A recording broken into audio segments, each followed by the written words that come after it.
concern during the evening and nighttime hours, but it has now shifted to business hours as well. We urge the City of Owen Sound to deal with this issue, the issue of vagrancy, harassment, violence, and crime, plus drugs, to ensure the safety of our citizens. Insufficient municipal bylaw enforcement. The current by complaint only bylaw enforcement strategy is entirely insufficient. Many residents are unwilling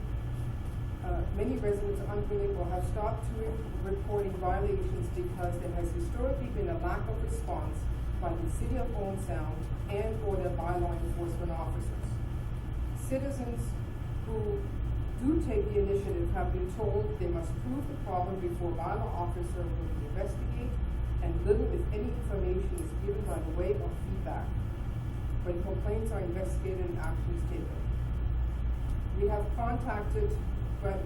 contacted by residents who have made reports to bylaw enforcement officers as far back as 2 years, reporting vacant, abandoned, unsecured buildings.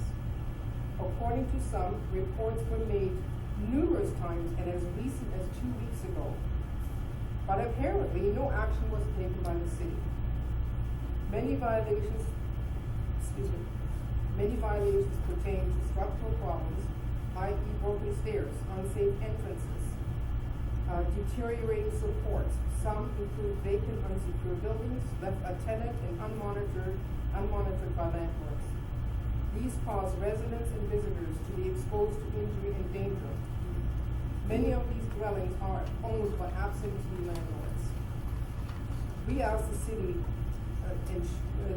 that the city ensure that substandard rental properties be made top priority by the bylaw enforcement department, and that the homeowners who are experiencing financial difficulties should be next priority and be given additional time to make repairs. This should also depend on the nature and seriousness of the bylaw violation, i.e. structural versus cosmetic. Boarded up or vacant buildings. There are many boarded up and vacant buildings in Owen Sound, which harbor vagrants. The buildings appear to be neglected, have been left in rundown conditions by their owners. Buildings which have been boarded up for many years drastically reduce the value of the surrounding properties, and create a haven for illicit activity. And I'm really, glad we walked that out, because now imagine the neighbors and the children who actually have to read what it says under that black box, and it's a daily occurrence in our neighborhoods. Some of these properties have been defaced with graffiti, littered with garbage, and are being used by drug users and dealers to start drug paraphernalia which has been found on the streets and in our parks, pose a dangerous risk for children, residents, and pets. In order to eliminate this problem, time limits should be imposed on the property owner to either restore or demolish the buildings. For example, Ajax, Pembroke, and recently Kitchener have been implemented bylaws establishing a 2-year limit. Similar bylaws should be drafted, passed, and rigorously enforced for Owen Sound. Residents do not want to live next door to a boarded-up building which diminishes the appearance of the neighborhood, decreases property values, and creates unsafe conditions. We ask that in concert with making the enforcement priorities outlined in our previous point, that the city will make changes to set timelines for compliance and actions for non-compliance. Model after bylaws in other Ontario municipalities such as Ajax, Pembroke, and Kitchener. This would also give the city the power to demolish buildings that are vacant for more than 2 years at a cost of the property owner. Neglected rental properties. It appears that Owen Sound has numerous properties owned by absentee landlords. We have found that many of these properties are neglected with little regard to the safety and security of the residents or neighbors. Some of these rental properties are in substandard condition with broken windows, missing railings,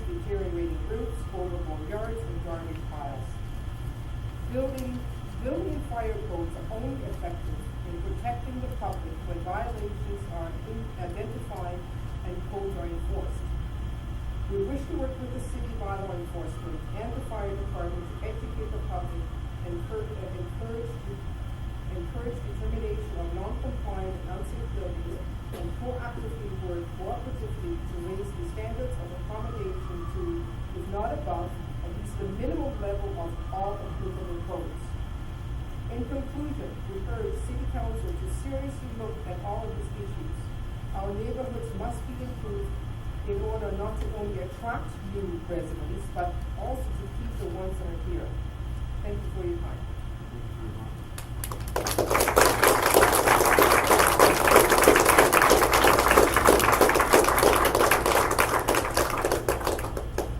talked to Monica a week or so ago, and certainly we're constantly behind trying to attract people on the front end, and we're not necessarily having the other people that are here, as Monica has pointed out. I'd already been talking to Councilor Larry after a police board meeting about some of these issues, and it started to contact people when Monica was there as well, and that long weekend popped up that everything went over. We were recognizing that we were called before, so we'll be coming here from the council to do that. So I've been in contact with the health unit. I've talked to county housing, which of course provides money to some of these places that might be rentals. Social services, we've been talking to police, we have been talking to police, certainly bylaw enforcement is always be responsible for planning. There's the crystal meth and other drug task force out there that's being run through the county. I'm not exactly sure what corner of things that they cover. And I know there's one other task force of some sort, so I'm not exactly sure who, what, where, through the county, and sitting in the county, I don't know. What I'm going to ask council to do, whatever the others talking about to do, I'm going to suggest that we have a round table set up as soon as possible for all these agencies together to find out who's doing what, trying to coordinate to pull it together. That's maybe other councils can start. So Larry? First of all, thank you. At the end of the day, we have to own it, so we're sitting in the place.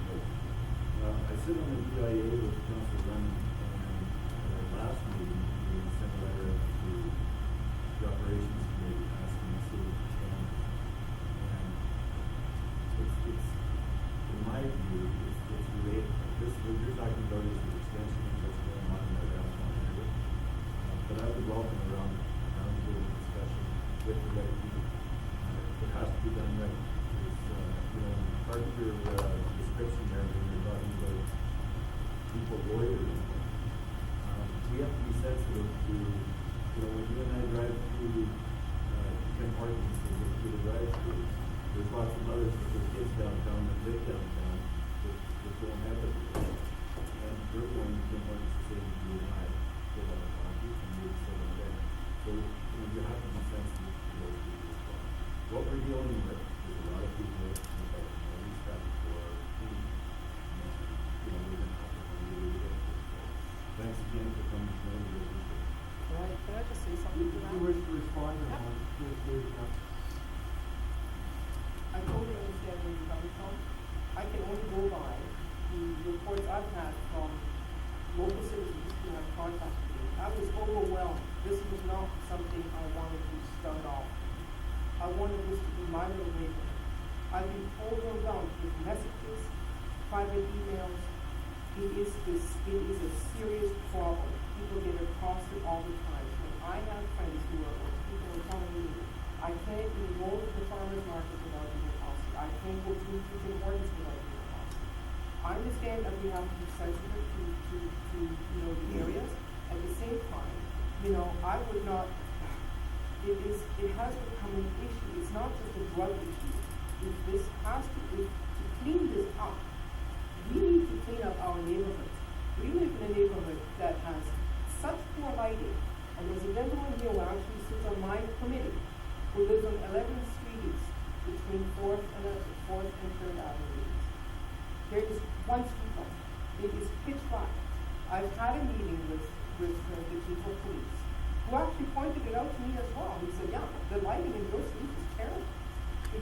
like that neighborhood, and we're not just, I don't want to concentrate on that neighborhood. That neighborhood has been forgotten. It is, we are living in an area where we have boarded up buildings and they have been allowed to be boarded up for 15 years. How would you like to have that in your neighborhood? I don't think it would be tolerated. Something needs to happen for us to be proud of our neighborhood. Because what is happening is not that it is depressing the property value, it is depressing the people, and it has, it has a direct impact on the next generation. It will be twice as hard for people to raise their children in that neighborhood because we are surrounded by drugs, crime, violent crime. Within this last weekend, we had stabbing around the corner from my place, same street that Phil Ryers lived on. There's been a stabbing. A week later, police has to be called again. When the police has to be called to my back street 5 times in one day, it's out of control.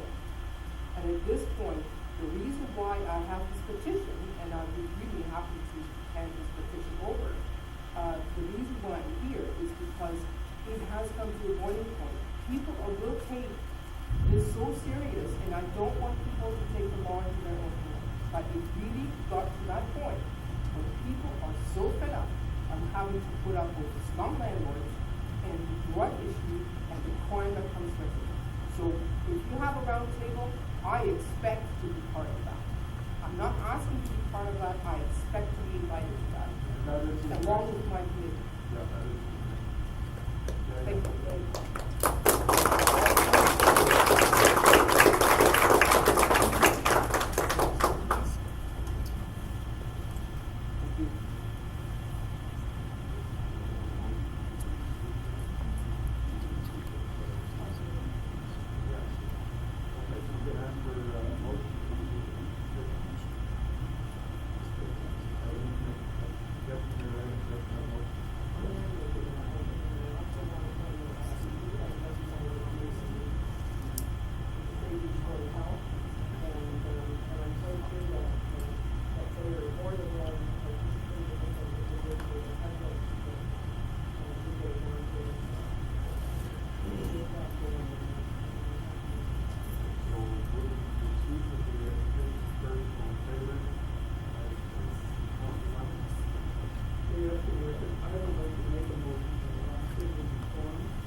Because all the players need to be there, and we need to address the social issues. We need to solve as much as we can. And I know it's going to take some time and hard work, but I think that we have people on the council and in the community who are not averse to having that as well as they could solve the problem. Everyone understand the motion, any further discussion to it? Councilor Ray? Are you going to allow some further discussion? Yeah, my intent was not to cut off discussion, but I was really clear. I just wanted to also thank you, Monica, for coming tonight, speaking very well. I know I knocked on your door 3 weeks ago. Yes. And you had the exact same concerns then, and Yes. nothing has been done. And for too long, these issues get side-skirted. Nobody has the guts to deal with them. I have a business downtown. I've invested heavily in our community, and today, and Saturday, and Friday, I watched continual F-bombs drop outside of my business on Main Street. Let's have a real discussion for the first time about who comes to the community. Are the people that are coming to the community last Friday that are new, dropped off here from I don't know where, and then go through intersections with F-bombs and swearing and causing all sorts of disturbance. And what they do is they send anybody that is between the inner downtown and enjoying the downtown away from the downtown. And we saw it in the DIA study. It was one of the top reasons people aren't downtown. And that was just asking people that are already downtown. That's not even engaging the people that don't come downtown anymore, because they weren't taking part in it, they don't come downtown. So finally, for the first time, let's have a real discussion and get right into the matter here, and not sidestep it. I would really welcome more discussion at corporate services and looking at the bylaws on property standards. I don't think it's right that people can be in the developing business and they purchase buildings and then they can sit on it and sit on it and sit on it without doing anything with it. And it's to the detriment of the neighbors, like you mentioned today. That's not right. There's not business models like that out there where you can just buy stuff and sit on it and not contribute. It's akin to having old cars in your driveway. I mean, you are forced to carry a plate sticker if you're going to have those vehicles in your driveway. You can't accumulate transit in your driveway. We have bylaws against that. So let's seriously take a look at this. And further to the property standards, I really welcome more discussion at corporate services on that.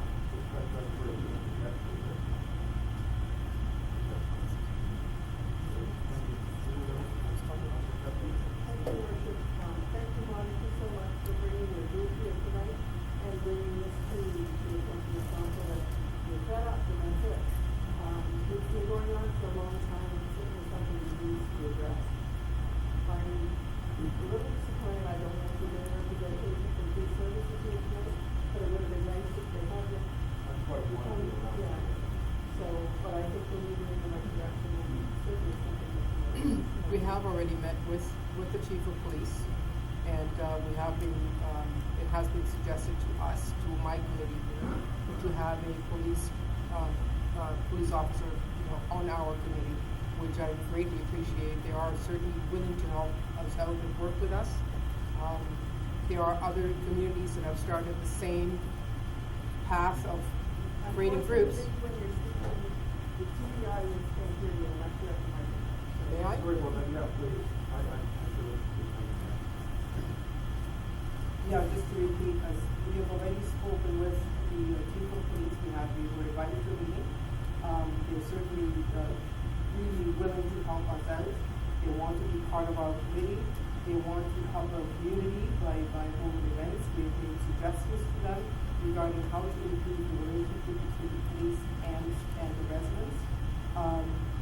There are other communities that have contacted me outside of Old Sound which have the same issues.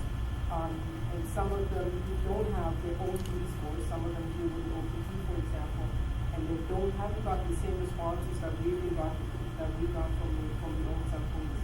They have been phenomenal. If I call, they're there. They have been really responsive. And unfortunately, sometimes their hands are tied when it comes to their charges or certain things. But I've been working very closely with the police department. We are in the process of putting a website together that will also give information to other people who are not just a part of our Facebook group, which has over 350 members currently. So this has escalated very, very quickly. We started 2 weeks ago today, and today we are here. And I appreciate your comments, and as a matter of fact, I was talking about you today, because I remember you coming to my door. You have this stuff. Thank you. It's good to hear that we have met with the police, but I think this is a very small step, and hopefully with this summer we will. Yeah. Thank you. Mr. Worship, I have a question for the Director of Community Services. I did notice that in the slideshow there was a shot of the building on 3rd Avenue East, and I understand there has been some change in its status, and perhaps you could fill us in on that. Thank you, Richard. Just today, I did notify council and the city staff that we have received an application for a demolition permit for that building on 3rd Avenue East, and the city notified me that he is ready to issue it. It's just now a matter of completing the person to that up. So, you may have noticed that I'm not too sure about fencing that up around that building. We've been working with the property and building and provide that. So, a small positive takeaway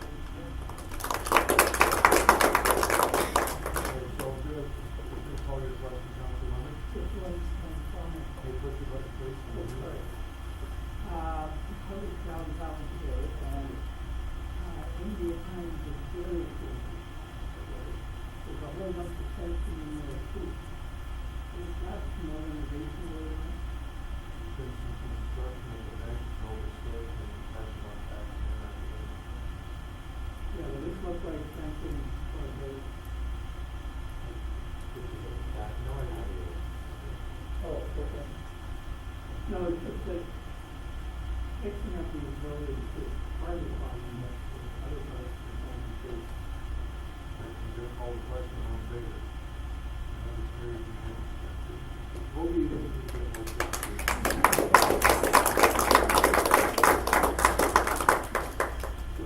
Thank you, there will be one more, justification. Do you want to wait just for a minute, and everybody probably will want to clear out at the same time, so. Sharon Skelly, is hiding back in there? Welcome.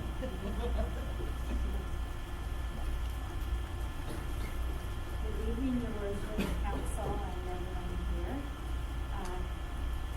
My name is Sharon Skelly, and I represent the Ontario Trigeminal Neuralgia Support Network of Grey Goose. I'm here on behalf of Bob Wallace, a local radio personality who recently passed away, and Diana Nader, his co-host and life partner. I'm a friend of Bob and Diana's. Bob and I shared a love of our cottages. We enjoyed talking about the wonderful times we spent at them.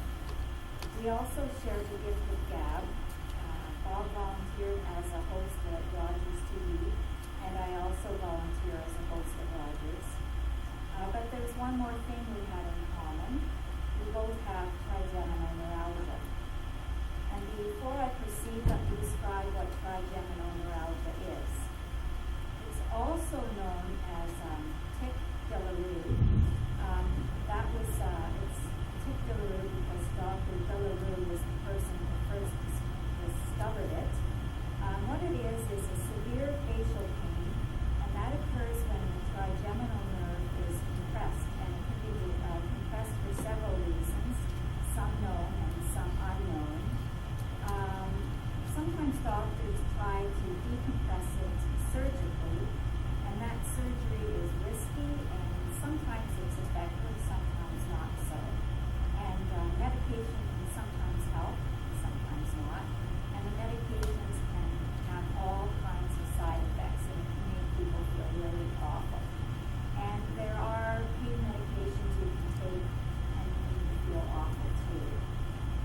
The pain is really, really severe, and it can be triggered simply by touching your face, being out in the cold, or from heat, chewing your food.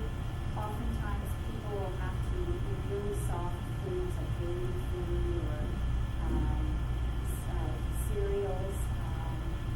Heat and cold, it's chronic, it never goes away, and it's debilitating. Every year, 1,500 Canadians are diagnosed with it, and even still, some healthcare practitioners don't believe in the condition. People will go to their doctors and they will say it's psychological, so it's hard to get treatment for it. Bob disclosed his struggles with trigeminal neuralgia several years ago. The Sun-Times and the Pub, who are the local media, the Pub ran stories about it, and he appeared on our Rogers cable and told his story about it. His was a real story of courage, and his pain was a real daily struggle. He was diagnosed with trigeminal neuralgia about 12 years ago, and he had it all. He had root canals. Often you go to your physician and they'll say, it's something dental. So you go through many, many root canals, and then you say, I guess it was a fact. He did have that surgery, and it really didn't work for him. He was thinking of having any other procedures, and he was on so many medications for it. So he decided to tell his story so that people would learn about this condition, so that he could support others and advocate for more resources. We don't have a lot of resources, and physicians don't know a lot about it. He wanted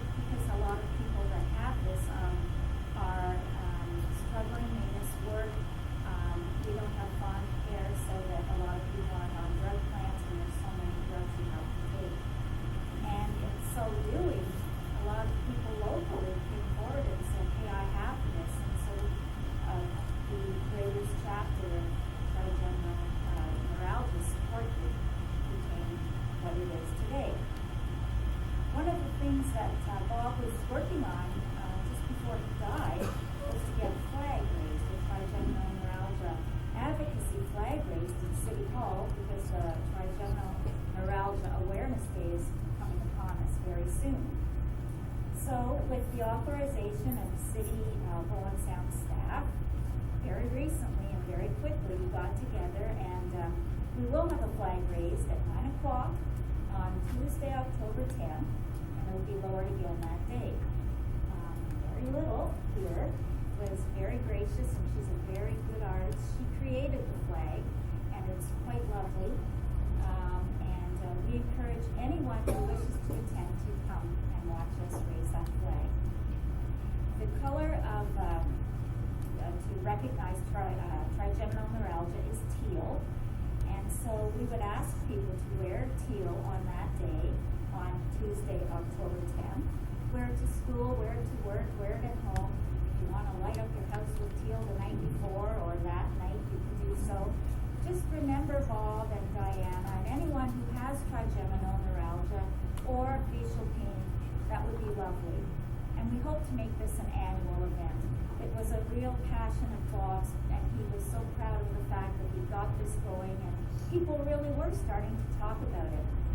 Richard Sutowski here is going to be in charge of social media regarding all of this, and I'll be the contact person.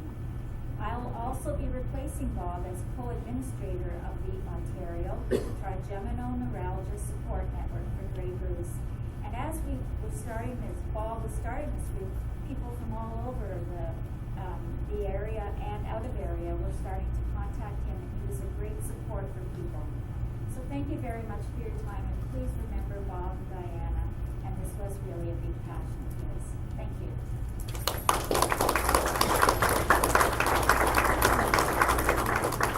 I think the thanks goes to you. Pardon me? I think the thanks goes to you for your group. Okay, thank you, and Mary and Richard. And the group, I agree. Bob talked to me at Summerfolk about it, and having the flag up soon, and we didn't quite get there.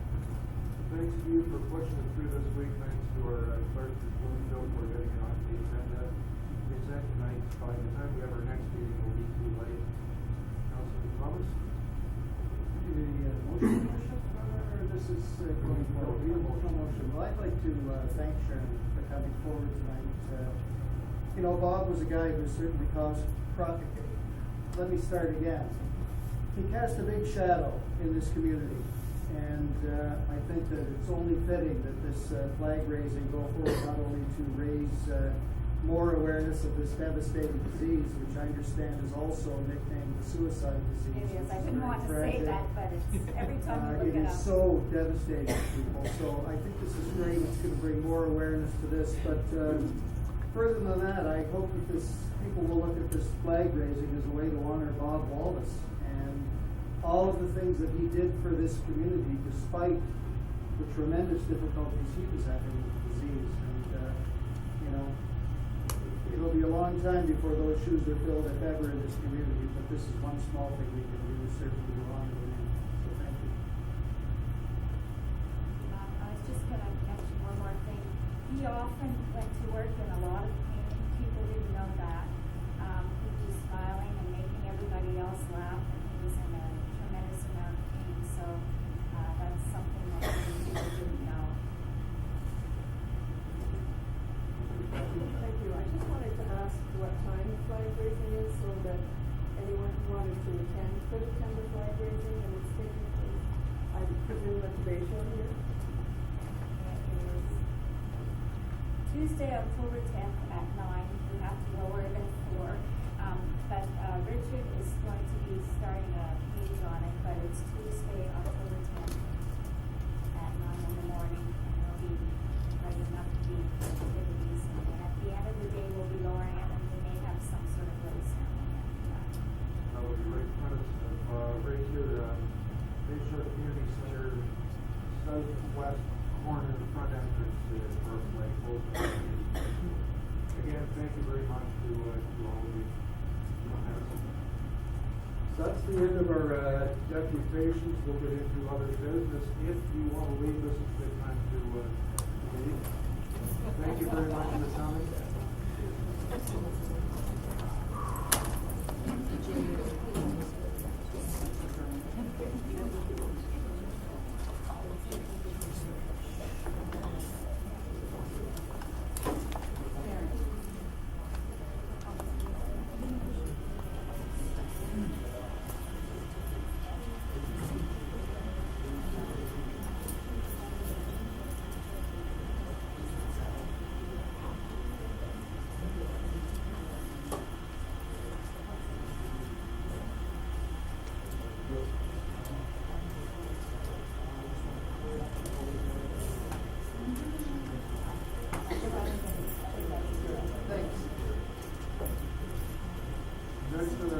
number 9 is public question period. If there's anybody that has a question to ask council, now this is the time. Nobody. Number 10, correspondence received which direction council is required.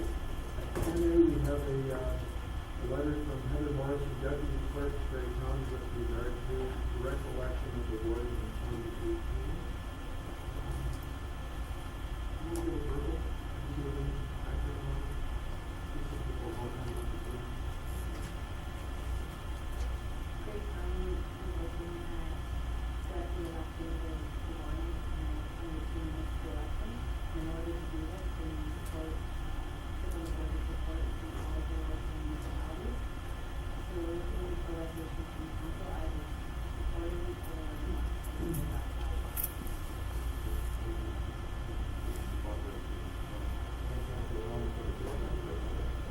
Yeah, I read through this report today, and I've got to say that I'm pretty concerned. Really don't, I don't have any problem saying that I do not support this as a concept.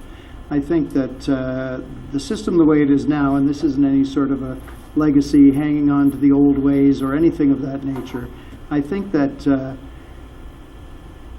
having at-large elections for a warden in the entire county is going to exclude a lot of people from running for that position, even though at the face of it you say, well, anybody can run for it. Just thinking about the name recognition that's going to be involved in that, the cost of running for warden in 9 municipalities rather than being elected in your municipality, and then as leader of that council having a chance to be the warden. I just think there are so many issues with this, especially one of the things that bothered me was the loss of the weighted voting system. I think that it's there for a reason, and I think it's a good reason, and I think it needs to stay the way it is. So I certainly do not support this at all, and if no one else does, I'll certainly bring forward a motion to suggest that we don't support it. Oh, okay, I'd like to make a motion that the City of Owen Sound does not support an at-large election system for the warden. There you go. It's on the table. Councillor Kepke, I think, was next. Thank you, Worship. I too am not in support of this for all the similar reasons by Councillor Thomas, as well as the idea that anyone can run for this position in the County of Grey is not a familiar individual to the other council members, may not have the same interest in municipal politics as the local municipal councils do, and again, the financial cost that's added to this, so I'm not in favor of it. Thank you. I think Councillor Dodd, you had your hand up. Thank you, Worship. I know both Deputy Mayor Wright and yourself were both at the county during when this was approved at county. So I guess just for clarification, this new position, if it was the warden was elected, would this be a full-time position? Would this carry a full-time salary? Would there be an increase, obviously, to the overall tax base for lower-tier municipalities? I'm going to let Deputy Wright answer that. Thank you, Your Worship. Yes, this would become a full-time position.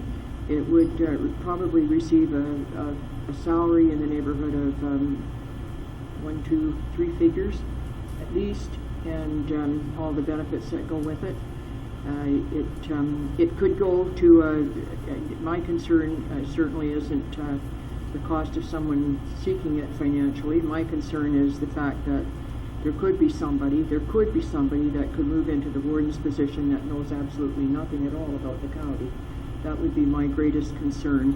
Whereas if it's a municipal person that works their way up into the position and sits on county council for a few years, as I did. I was on county council for 4 years before I became warden, and then a 2-year position as warden is to me is the proper way to go, because then you have a 2-year experience as being warden, and it gives others in the municipality a chance to become warden and carry on.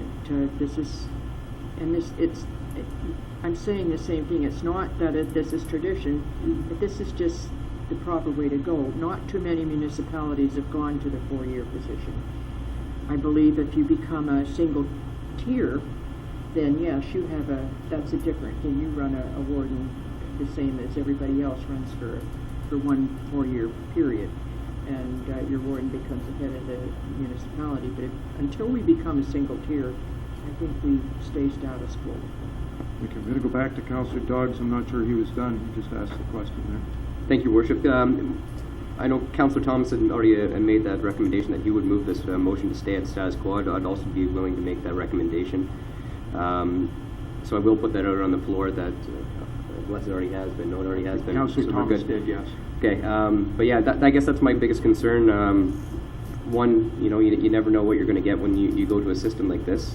Two, increasing on the taxes for a full-time position when it hasn't been an issue currently. I think from our past warden system, the way the system is currently for our wardens, I haven't seen it be an issue, a conflict of anything. So I don't understand why we'd be willing to change that now, have a higher wage for it would be applied to our taxes. So I'd be in favor of that recommendation. There's Councillor Lemon. Well, the one thing to consider here is you can have somebody run for the warden who has absolutely no municipal experience, does not have a background, but has a wonderful election campaign. And that could be a complete and utter disaster. So to have someone there for 4 years who you have absolutely no background, oh boy, a disaster. Thank you. Anyone else? Call the question then. All in favor? That's carried.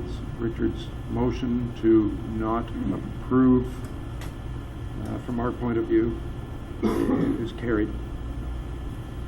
So we're down to number 11 on the agenda. So that's 11A is a report from the city clerk with the appointment to the DIA. Yes, through your worship, the DIA submitted a letter to endorse the appointment of Ron Cole to the vacant position on their board. Council reviewed Mr. Cole's application material in closed session and requested that an open report and bylaw be brought forward. Should council wish to appoint Mr. Cole to the board, a resolution needs to be passed to execute a bylaw to amend the board and committee bylaw. Thank you. Councillor Dodd. Thank you, Worship. Ron has done a lot of great things for our downtown community. I know he's part of Boost there, so I know that this would be a great addition to the DIA, so I'd be more than happy to move that recommendation. Thank you. Anyone else wish to speak to it? Councillor Kepke. Just a question. I thought at one point there was someone from the Festival of Northern Lights on the DIA board. Is that not the case? It might have been the other way around.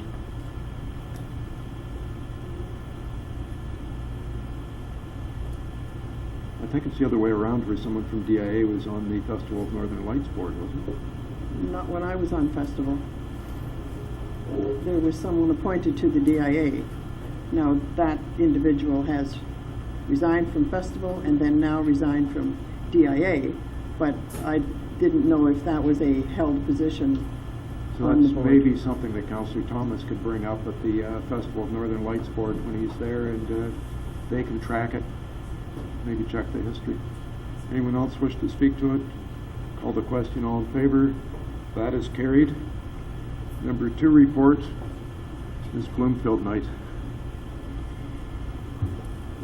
There have been staffing changes at the city and at Heritage Place Mall, which requires an amendment to the appointed officers bylaw. The staff recommendation is to authorize the execution of an amendment to the appointed officers bylaw to appoint Alex Roussel as Chief Building Official and Property Standards Officer effective October 10th, and remove Brian Green as the CBO, appoint Curtis Law as Deputy Clerk, and appoint Christopher Hackett as Special Parking Enforcement Officer at Heritage Place Mall. Thanks. Mr. Law, welcome. Sorry about that. New deputy clerk, first night we ignore him. I apologize. Welcome. I think you're going to enjoy it. To the motion, or to the report, Councillor O'Leary. I'd be glad to move that recommendation, Your Honor. Your Worship. Don't do that. Anyone? Any other comments? Call the question. Oh, Welcome, Curtis. Make me feel bad. All in favor? That is carried. Thank you. Third report is from the Deputy Clerk with regard to the 2018 Council and Committee calendar. Right to work. Yeah. Thank you, Your Worship, and through you. Before Council tonight's a draft 2018 Council and Committee meeting calendar. City Council approves such a calendar every year. Staff have followed a very similar formula to previous years, including having similar dates for regular council meetings and the committee dates. The only noted change to previous years for next year is, as councillors may notice, the Operations Committee and the Corporate Services Committee have switched their meeting dates, and that's just given a staff request on both sides. The schedule reflects major municipal conferences that will take place in 2018, as well as major statutory holidays and some special days, such as the Election Day on October 22nd, and the date of the inaugural meeting for the new term of council, which will be the first regularly scheduled council meeting in December. The report is here for council's consideration. Staff are recommending approval of the schedule. Good, thank you very much. Councillor Kepke? Just questioning when this starts, because is it for the next term then? Okay, when we select our committees. Okay, thanks. So were you also moving the recommendation? I certainly am moving the recommendation, Good. thanks. Any further discussion? Seeing none, call the question. All in favor? That is carried. Thank you. I've got number 4 in here is a verbal report from Deputy Mayor Wright with Grey County Council. I don't think we've had a meeting, or have we? We did have a meeting, but everything that went on at that meeting either dealt with the operation of the county or the issue that we just finished dealing with, so I have no report. Okay, thank you. Number 11B, consent items. Yes, through your worship, on the consent agenda this evening is a planning notice from Georgian Bluffs where no report was triggered, minutes for receipt from the Owen Sound Municipal Nonprofit Housing Corporation, the Owen Sound Housing Company, and the Grace Sauble Conservation Authority. There are 2 requests for community flags to be flown, one from the Remote Shrine Club and one from the Ontario TN Support Network. And lastly, there's correspondence received which is presented for the information of council. Full listing is available at 11B6. Thank you. Councillor Thomas. Before we pass that, Your Worship, on the note it says October 7th for the TN flag, and in fact the date's October 10th.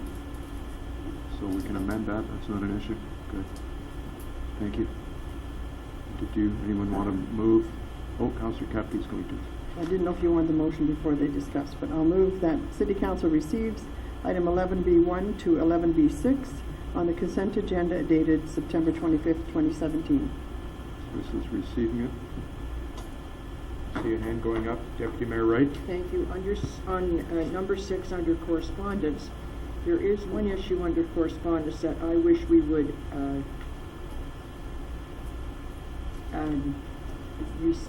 not receive but support, and that is the very first letter from Halton Hills, I believe. Yes, Your Worship.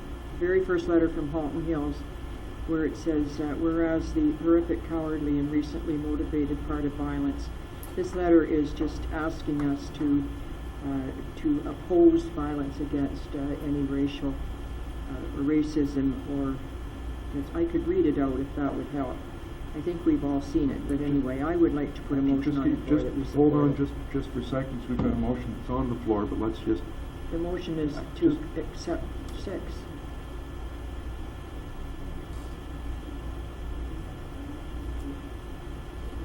To support it. So Do we not have to do that before we receive it? So we're just receiving it. I don't want to just receive it. I want to support it.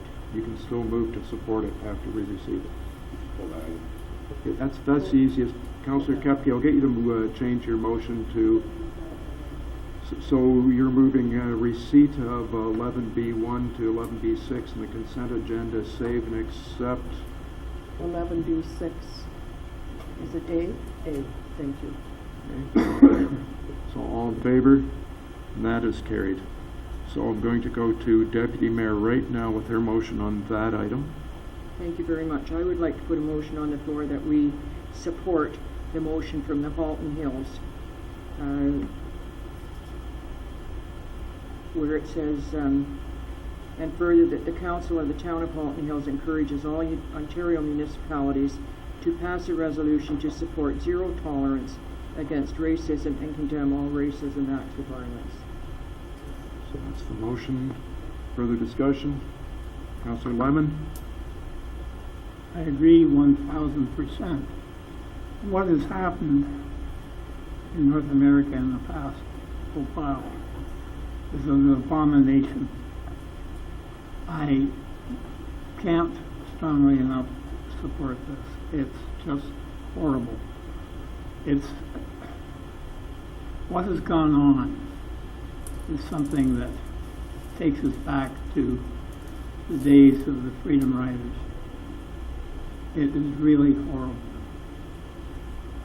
Thank you. Go ahead.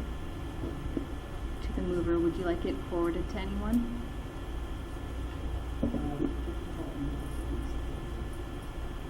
So to Halton Hills. Okay, any further discussion? Call the question, all in favor? That is carried. Now I want to go back into the consent agenda. I think first at number 2, it's minutes from One Sound Municipal Nonprofit Housing Corporation. Councillor Lemon, Deputy Mayor Wright, either. Want to tell us what went on? Well, there really wasn't very much that did go on with that. I believe we had a meeting over in Meaford, and there was some discussion about the responsibility of City Council and the housing with Wayne that needs to be straightened out. I'm not exactly sure that we should be receiving minutes from the Ontario Housing, from this group, because we do absolutely nothing to support them. They're supported by the county, and anything that goes wrong is the fault of the county, not us. There is no onus on us as a council whatsoever in anything to do with the housing. So that is going to be a discussion that's going to take place, I suspect, with Mr. Ritchie, our city manager, and will come to us in the future for discussion. Councillor Lemon? Well, as a municipality, we have supported municipal nonprofit housing. We don't control it, but we have supported it in terms of mortgages, in terms of funding, etc. Not that we've given them any money, we have loaned them money.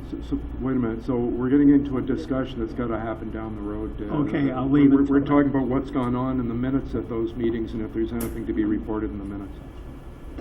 So there's nothing there. Okay, thank you. Or nothing further.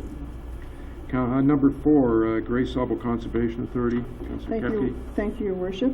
Of this particular set of minutes on August the 9th, the Conservation Authority did discuss land leases and extensions, and this is going to be something that they're looking at through the Grace Sauble Strategic Plan, and they will be discussing further with the city on the property of the Bayshore, this particular property here, and the Grace Sauble Conservation Authority lease.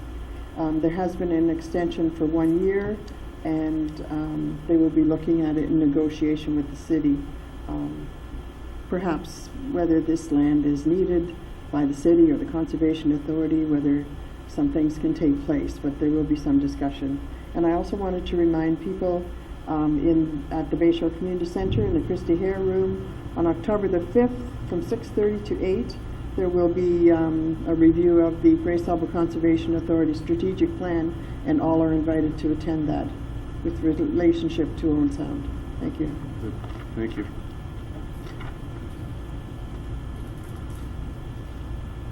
So that gets us through 11B. 11C is minutes of boards and committees for approval, starting with City Hall Accommodation Ad Hoc Committee. Councillor O'Leary. Thank you, Worship. We had an emergency meeting last Tuesday to make a decision on change order number 8. The reason it was an emergency was A, the cost of the change order exceeds the spending threshold of the city staff, and B, we wanted to be sure not to interfere with the construction schedule. So basically, the change order was necessary when it was discovered the existing footings on the east, north, and south sections of the crawl space were too high and or sitting on unstable soil. So there is underpinning and benching was necessary along the east foundation and benching along the north and south sections of the foundation. The financial impact of the change order is $57,353.84. That brings the contingency funds spent to date at $270,478.42, which is 62% used. Moving forward in the next couple of weeks, the shop drawings will be 100% complete. At that time, staff will meet with representatives from CIRO and Congats to establish detailed analysis of the contingency budget and the project schedule. And that will be presented to the committee on October 24th. It should be noted that all of the changes that have been made, approved to date, and have been covered under the contingency budget have been required either structurally or to remove asbestos. So these have all been absolutely necessary to do. With that, Your Worship, I move approval of those minutes. Thank you. Any questions, discussion? Seeing none, all in favor? That is carried. Thank you. Number 2 is minutes from Community Services Committee. Go ahead. Thank you, Worship. I'd like to welcome the Police Foundation's students here. I don't know if you realize how lucky you are, but we get to experience the Community Services Committee meeting minutes. So it's one of the better committees to sit on. So if you ever want to join a public meeting, committee, this is the one that's going to be most exciting for you. So applications are coming up in the fall. Preceding ad was presented by. We had a lengthy meeting. One of the first things we were presented from our junior planner, Justin Teagle. He went over and reviewed basically that Grey County is doing their strategic official plan. This happens every 5th year. So Justin was hard at work, actually went to the meeting and wrote the report, a lengthy report, very well written, and brought to our committee the following day. The county has developed 5 overall themes with corresponding policy considerations and has released a discussion paper on each. These 5 consist of move gray, live gray, develop gray, natural gray, and cultivate gray. Justin reviewed the county's policy considerations for each theme and the city's corresponding preliminary comments. After the county releases its draft policies in November, the city will have another opportunity to assess and comment in further detail. I think this is a very important activity that Justin undertook and what we dealt with at the committee, because that's going to lay out the foundations for the next 5 years from the county, so that was very important. The next thing we looked at Festival in the Park, which used to be run by the Scenic Order of Good Cheer, has now been changed. Scenic Order of Good Cheer, we would like to thank them for their 5 years of service of what they have done for that event. Right now we have moved on. The Festival of Northern Lights has taken interest and is going to be running the Festival in the Park. So that's something new that will be coming up this year. Just as we did in the 2017 year, it was a special year. We had a community calendar. We're going to redo that again this year instead of doing our Parks and Recreation guide. Is that what it was? I think the calendars were got a good response from them. Opened up all the activities for everyone to know. You kept the calendar along 12 months of the year, opposed to a couple of weeks until it hit the trash. So I think this is a great opportunity for us to continue on. Being out in the face of our community and of our residents, and they can see all the activities that are going on. It's an easy access point for them. Something new that we're trying to do is a quarterly online publication. This would include some information from all city departments relevant to the time period it is published in, and the online publication would be only online, would be linked throughout the city's website on each department page, and would be promoted through social media channels and through a press release of the day of the launch to highlight key messages and information within the publication. We made another agreement with the Bruce Grey Catholic District School Board to allow them access for Victoria Park for the next 10 years. So that's a good news story, that park is going to be continued to be used and maintained, and it's going to be well used by St. Mary's High School. We've got a lengthy report and a great report again from Kristen Schreider, our manager of property. As we all are aware, our utility consumption is actually one of the highest points of anyone, whether it's your own personal self or within municipalities.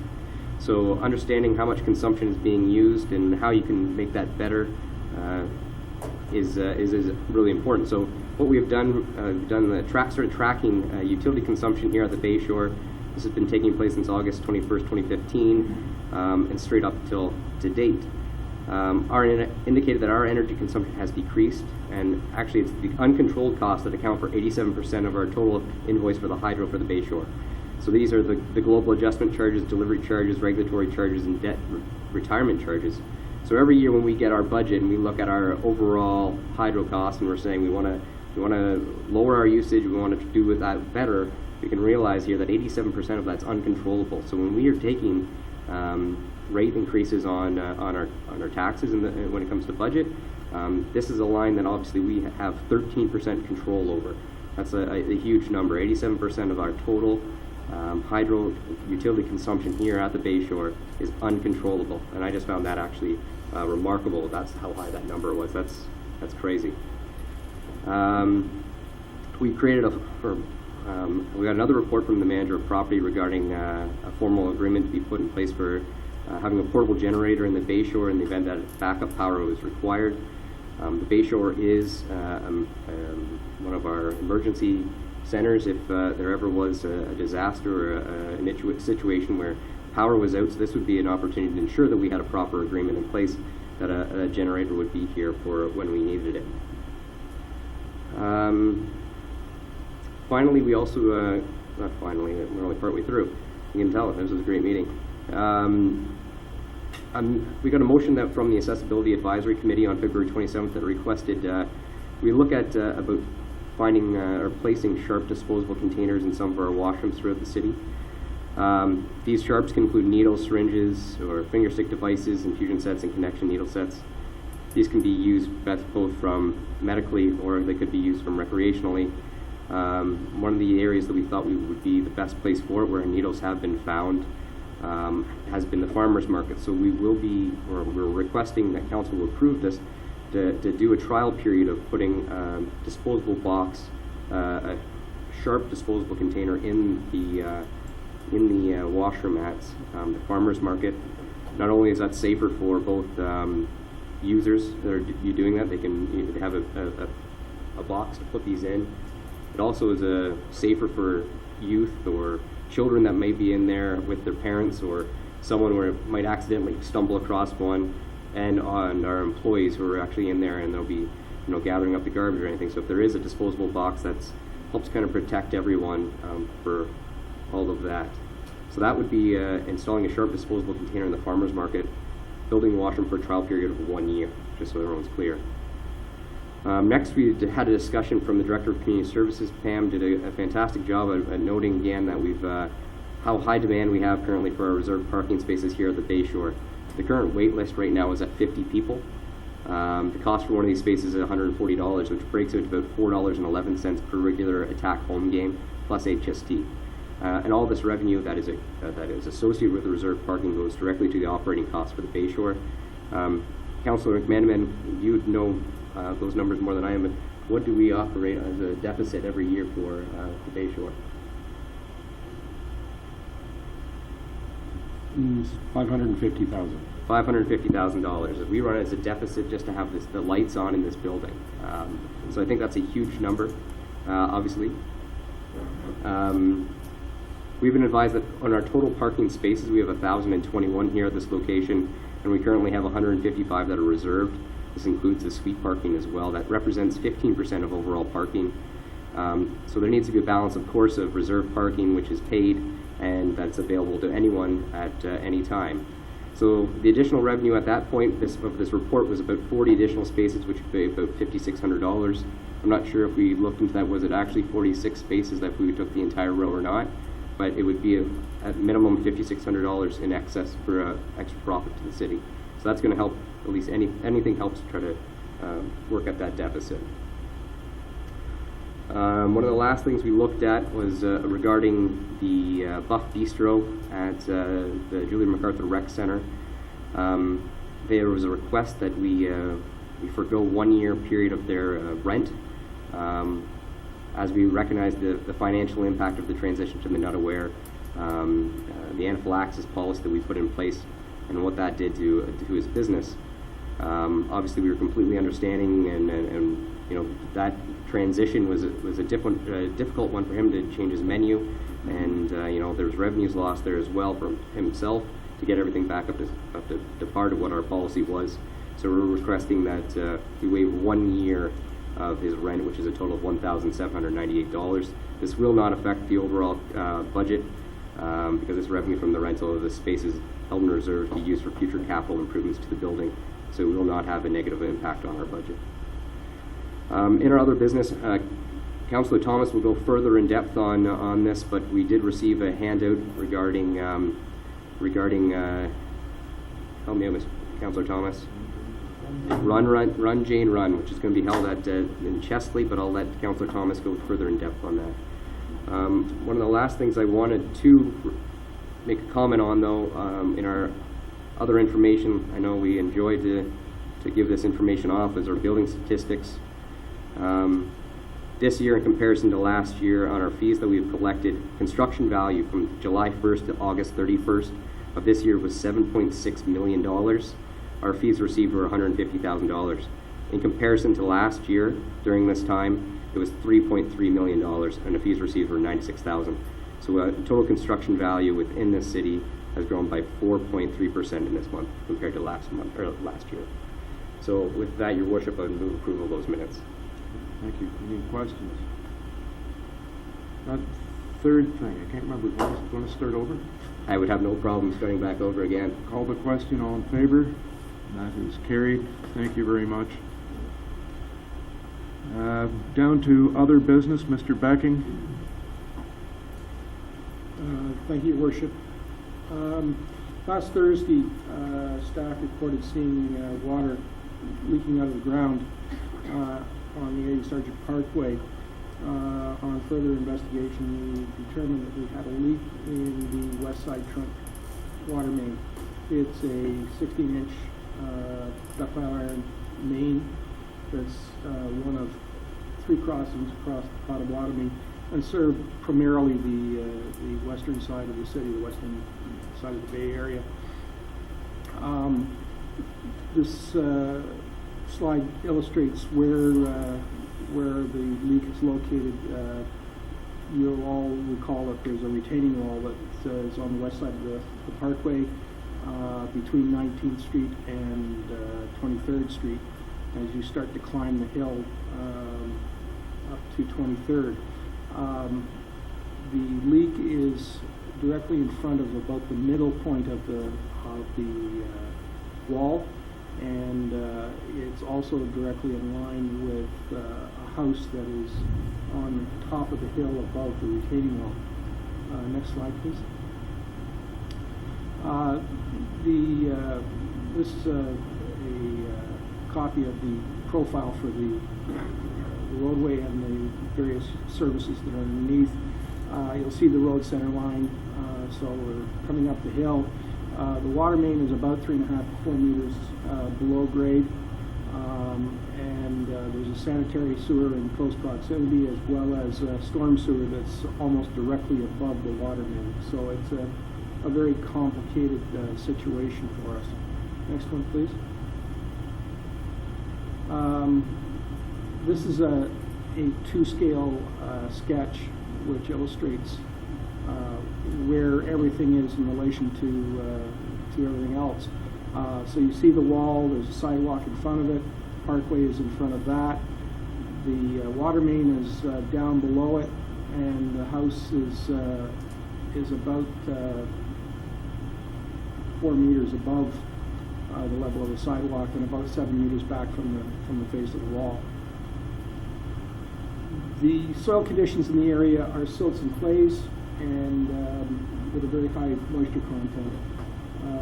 What that means is it's very weak at the best of times, and given the amount of rain that we've had through the summer, I expect that it's extremely weak.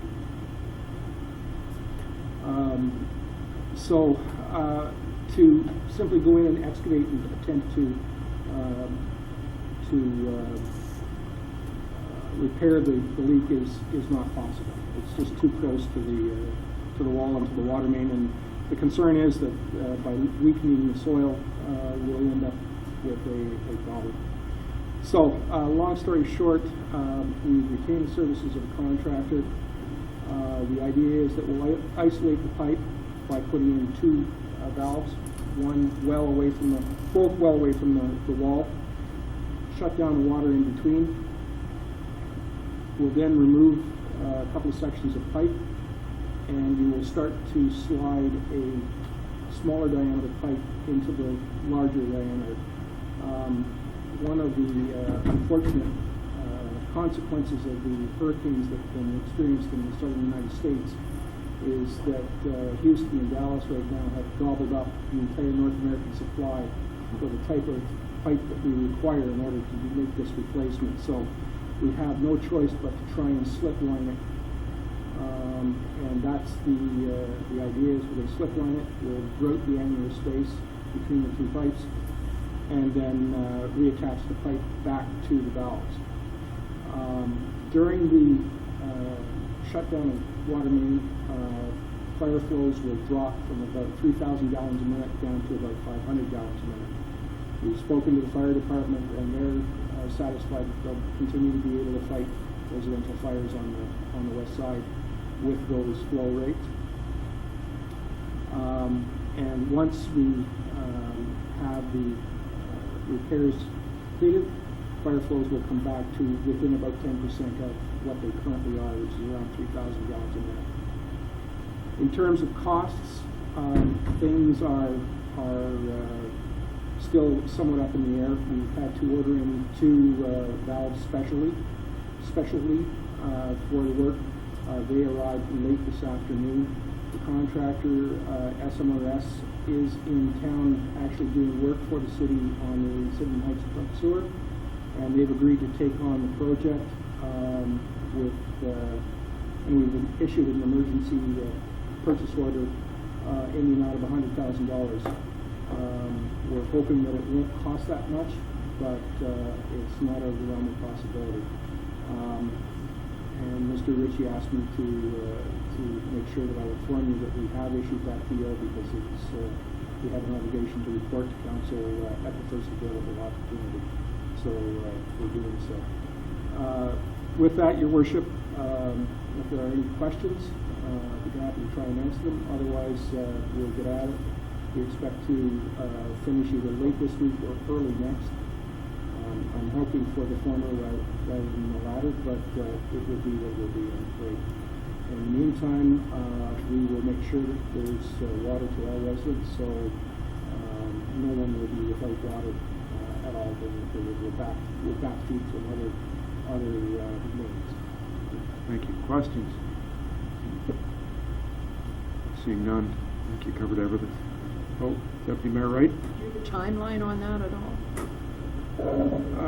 Your Worship, we hope to get started first thing in the morning. The contractor, as of about 6 o'clock tonight, was still trying to get things organized. But presumably, if all falls into place, we should start tomorrow morning.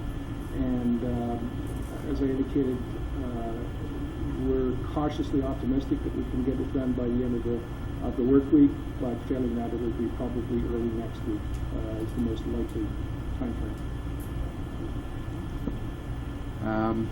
You don't need any motion for that. I will. I don't believe so, but I'll bow to the clerk if she wishes the resolution. Good. Thank you. Thanks. Councillor Thomas. Thanks, Your Worship. At the when we all returned from AMO not so long ago, I was talking about a program of the Federation of Canadian Municipalities, which was encouraging more women to run for municipal office. And so when I spotted the item in the parks minutes, I thought, or the community services minutes, I just did a little more digging, and I just wanted to get it out there with plenty of notice that on November 4th in Chesley, they are having a Run Jane Run session, and it's primarily for women who are interested in running for municipal office, because there is a bit of a disparity in terms of men versus women in municipal office. I had the opportunity to be a presenter at the one in 2014 prior to being elected to this council. And there were about 40 participants at that one, and quite a number of them, including the mayor of South Gray, I think.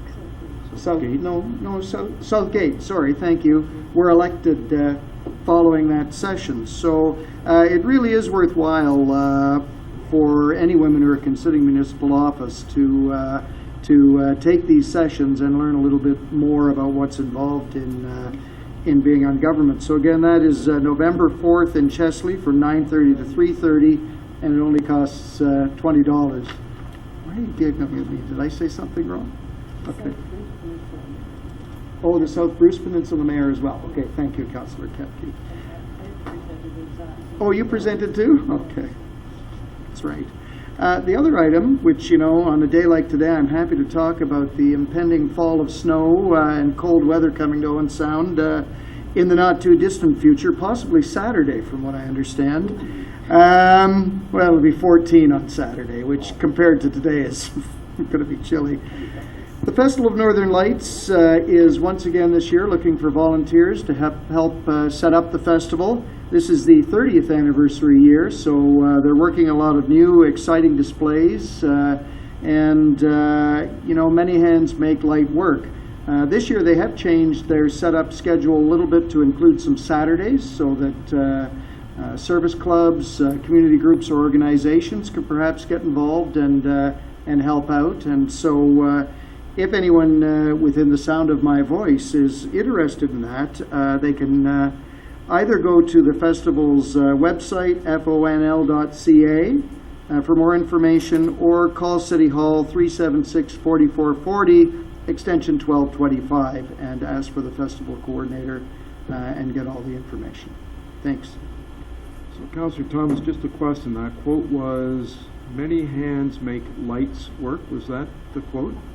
Sure, that's what I said. Good. Thank you, Councillor Kepke.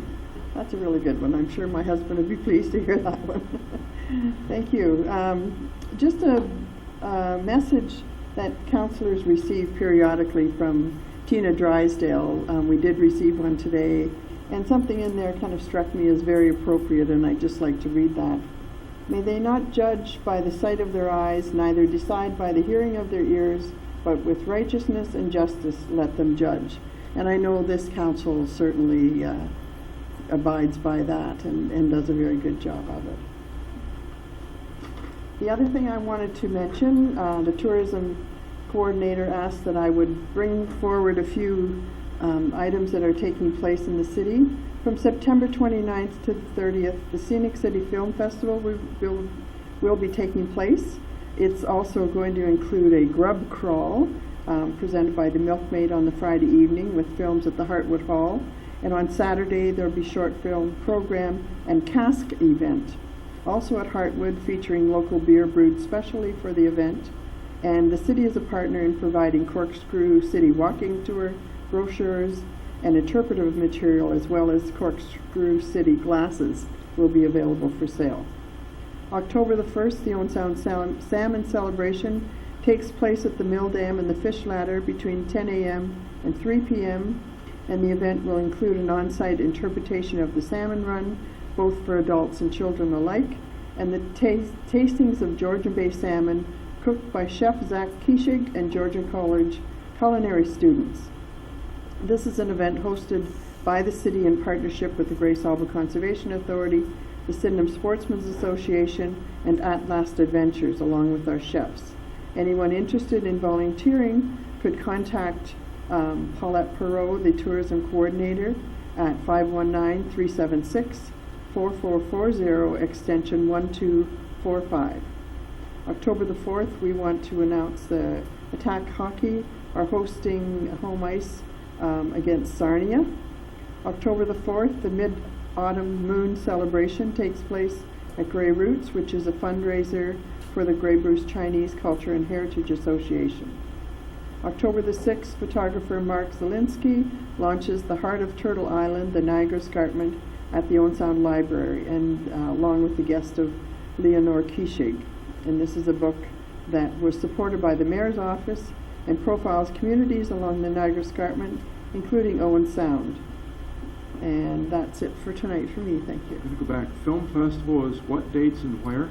Film Festival is September 29th and 30th at Hartwood Hall. And there's then like a restaurant crawl that goes with that? That's right, a grub crawl at the Milkmaid, and then the films take place at Hartwood Hall. And then on the Saturday, the short film program and the cask event, which features a local beer brewed. Okay, thank you. And fish? October 1st is the salmon celebration. At the Mill Dam. At the Mill Dam. Good, thank you. So that's, just wanted to make it really clear for everybody that's looking for something to do. Councillor O'Leary, thank you very much. Thank you, Worship. Last Friday night, my wife and I attended the Roxy, which I don't do often enough, along with Mayor Boddy and his wife Joan and Councillor Dodd, to see the play Gashead Willie. And we had a little added excitement because our very own Councillor Richard Thomas, not only the author of the book Gashead Willie, was also the narrator of this performance. And I think between the show on Friday night and Saturday night, most of council got there to support you. And we're all very proud of your performance. So I just want to congratulate you on a fantastic job. We really enjoyed it. Thank you, Worship. Councillor Thomas, 22 years ago you wrote that book.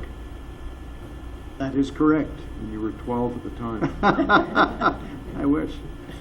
Yeah, great. It was so much fun. Everybody involved, I think, on stage seemed to be having as much fun or more fun than we were having. So it was definitely a good time. Thank you. Some of council and some members of Grey County Council toured the McLean Engineering, and that's up behind the county council building. They make big mining equipment. They make I can't think of the name of the street cleaners. They do sidewalks in the winter, and they do lawn things, the red vehicles. Amazing tour, 85 employees. We asked them about a woman working there, went past the lunchroom. There's a lot of women there. A number of them are electricians and welders, and they've gone through the Georgian College program to learn how to weld and learn to do electricity, and then they're up there. From here, they often, well, I shouldn't say they often, they have in the past transferred to Collingwood and to the Barrie plants. It's a pretty impressive plant to go through. Big pieces of equipment that they get done in a very short period of time. It's amazing. Congratulations to Toronto Dominion Bank, who donated for the third year in a row. I'm not sure how many trees we've had, 300 I think past years. This year was 150, but big trees that are planted down at Kelso, like sort of 6 foot, 8 foot trees. There's 300,000 trees that are being planted right across the country. Our Owen Sound Field Naturalists, and there's another name for the tree group. I can't think of it. Some of us will remember they came to committee, your committee, wasn't it? Community Services, to ask about putting together a team that will plant trees. So it was great to put those people together with the TD program and plant all those trees, and you'll see them along the side of the road by Kelso. It's going to be great as they grow and become bigger. Congratulations to Cobble Beach Concord Elegance, which was a fantastic event, up to I think 7,000 people. I hardly recognized anybody. And in fact, if you just went and walked through the parking lot, you would see enough fancy cars that you don't have to go in, but it's still amazing inside. Sweetwater Music Festival was the same weekend, and they had a huge weekend, and it was really fun. Ribfest was that weekend, another big event that was very successful, and I'm probably missing some, but we've had a lot going on this fall, and who says that Owen Sound there's nothing to do in town? I think that's my list for now. Motion that the committee rise, number 13. Moved by myself that the committee rise and report. All in favor? That is carried. So we're back into formal session, so a resolution adopting the proceedings in committee of the whole. Moved by myself, seconded by Councillor O'Leary, that the action taken in committee of the whole in considering public meetings, deputations, Public question period, matters arising from correspondence, reports, matters tabled, motions for which notice was previously given, and other business be hereby confirmed by this council. Thank you. All in favor? That is carried. Notices of motion. Seeing none. New business by resolution. We have none. Bylaws. Through your worship, the bylaws listed for approval on tonight's agenda include the confirmatory bylaw, a bylaw to amend the board and committee bylaw to appoint Ron Cole, a bylaw to amend the appointed officers bylaw to appoint a deputy clerk, CBO, and a specially appointed bylaw enforcement officer, and there's a bylaw to execute a facility use agreement with the Owen Sound Attack respecting a musical concert. Thank you. Moved by myself, seconded by Councillor O'Leary, the bylaw numbers 2017 151, 152, 153, and 154 be passed and enacted. Thank you. All in favor? That is carried. So that completes our business for the night. My computer says 8:29, so we'll adjourn. Thanks, everybody.